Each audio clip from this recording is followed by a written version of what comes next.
আসসালামু আলাইকুম। আজকে ১৬ই আগস্ট ২০২৫। আজকে আমার সকাল শুরু হয়েছে ৫টা ৩০ বাজে। সকালে উঠে ফজরের নামাজ আদায় করে ১ কাপ চা বানিয়ে টেবিলে বসেছি পড়ার জন্য। আমি টাইমারটা সেট করে নিচ্ছি। বোঝা যায় আমি সারাদিন অ্যাকচুয়ালি কয় ঘন্টা পড়েছি। আমি টেবিল থেকে যখনই উঠি না কেন টাইমারটা অফ করে উঠি, আবার টেবিলে যখন ফিরি টাইমারটা আবার অন করি।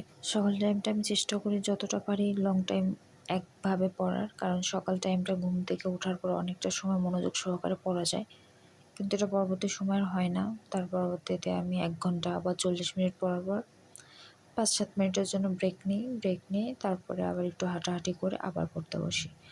কারণ একভাবে যখন পড়ার টেবিলে বসে পড়া তখন ঘুম পাই, পড়ার প্রতি অনীহা চলে আসে। তাই আমি চেষ্টা করি যেন পড়ার প্রতি অনীহাটা না আসে, একভাবে পড়ার জন্য।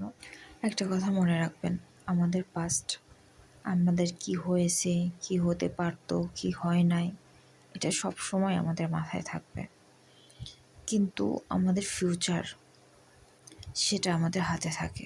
আমরা কি হতে চাই, কি করব, কি করতে চাই, এটা পুরাটাই আমরা চাইলে নিজের মতো করে করতে পারি। আমার স্বপ্নটাকে সত্যি করতে পারি, এটা আমাদের হাতে আছে।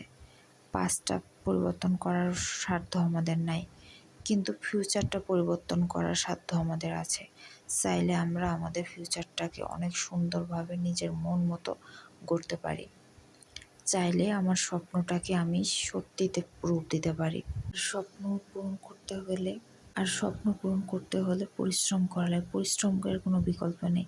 পরিশ্রম না করে কেউ সফলতা কখনো পায় নাই, তাই আপনি কেউই পাবো না। তাই পরিশ্রমটাকে স্বীকার করতে হবে, পরিশ্রম করার মানসিকতা নিয়ে আসতে হবে, পরিশ্রম করে যেতে হবে। পরিশ্রম করলে আল্লাহ একদিন ফল দিবে ইনশাআল্লাহ। আল্লাহর প্রতি ভরসা আর নিজের প্রতি বিশ্বাস নিয়ে পরিশ্রম করতে থাকলে ফল ইনশাআল্লাহ একদিন হবেই।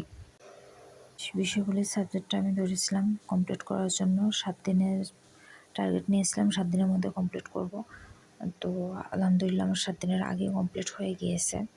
আমি সেই ভিডিওগুলো দিতে পারি নাই, কারণ পড়ার তারপরে ভিডিও তৈরি করে এডিট করে ভয়েস ওভার দিয়ে এটা করা অনেক টাইমের ব্যাপার। তো এই জন্য আমি প্রত্যেক দিনের পড়াটা আমি কমপ্লিট করতে পারিনি, বা চাইলে আপনারা আমি রুটিনটা শেয়ার করতে পারি। আমার মোটামুটি 6 দিনে হয়ে গেছে কমপ্লিট।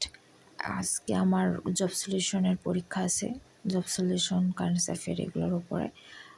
এইগুলো আমি আজকে এই জন্য পড়তেছি। আজকে পড়ার পর আমার পরীক্ষা দিতে যাব। যেহেতু বাংলাদেশি বিষয়গুলি আমার কমপ্লিট হয়ে গিয়েছে, আমি এখন অন্য একটা সাবজেক্ট ইচ্ছা আছে বাংলাটা। কালকে থেকে বাংলাটার একটা রুটিন তৈরি করে বাংলাটা কমপ্লিট করব ইনশাল্লাহ। আমরা শুধু পড়বো না, বাংলার সাথে ইংরেজি আর ম্যাথটা রাখবো। শুধু বাংলাটা একসাথে পড়লে হচ্ছে না, এর সাথে অন্যান্যগুলো কমপ্লিট করা লাগবে। আমি 2টা বই অর্ডার দিয়েছিলাম, আমার পার্সেলটা এসেছে। পার্সেল রিসিভ করে আমি আবার আসলাম। আমি পার্সেলটা খুলে দেখব যে আমার বইগুলো কেমন দিয়েছে। তো আমি 2টা বই অর্ডার দিয়েছিলাম, অটোমিক হ্যাবিট আর মাইন্ডসেট।